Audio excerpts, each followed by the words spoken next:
ಅವ್ರು 10 ಲಕ್ಷ ಕೊಡಬೇಕು, ಡಿಪಾರ್ಟ್ಮೆಂಟ್ 4 ಲಕ್ಷ ಕೊಡಬೇಕು. ಅವಾಗ ನಾವು ಹೋಗಿ ಮಾತಾಡ್ತೀವಿ.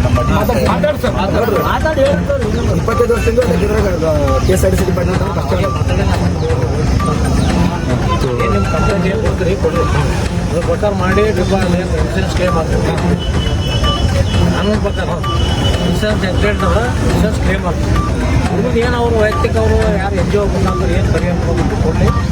ಹೇಳೋ ಎಷ್ಟು ಇದು ಮಾಡಿರಿ, ಸಾರ್ವಜನಿಕ ತೊಂದರೆ ಮೇಡಮ್. ನಾವು ಅವಾಗಲೇ ಕಾಸು ಮುಂದೆನೇ ಫೋನ್ ಮಾಡಿದ್ದಾರೆ.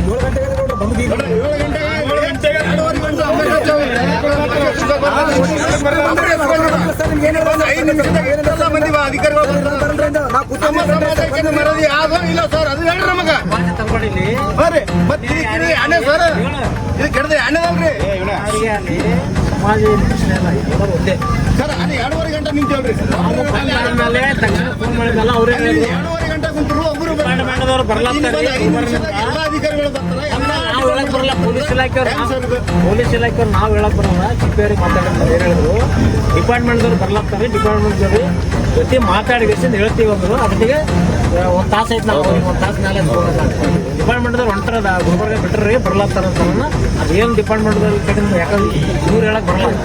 ಇವ್ರು ಕಾನೂನು ಅವ್ರು ಪೊಲೀಸರು ನಮ್ಮ ತಾಲೂಕದವ್ರು ಬರ್ಲಾಗ್ತಾರ. ಆಮೇಲೆ ಅವ್ರ ಜೊತೆ ಮಾತಾಡಿ ಹೇಳ್ತೀವಿ ಅಂತ ಹೇಳ್ಯಾರ. ಈಗ ಬಂದಾರ. ನೀವು ಮೇಲಾಧಿಕಾರಿಗಳು ಮಾತಾಡ್ರಿ, ನಾವು ಮಾತಾಡ್ತೀವಿ.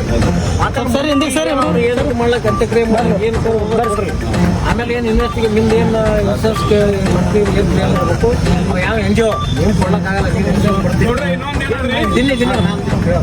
ನೀವು ಏನು ಬಸ್ಸಿಂದ ಏನು ಎಕ್ಸಿಡೆಂಟ್ ಆಗದ, ನೀವು ಡಿಪಾರ್ಟ್ಮೆಂಟ್ದ ವೈಯಕ್ತಿಕ ಕೊಡೋಕ್ಕಾಗಲ್ಲ. ಇನ್ಸೂರೆನ್ಸ್ ನೀವು ಕೊಡ್ತೀರಿ. ಯಾರು NGO ದಾರ ಏನು PF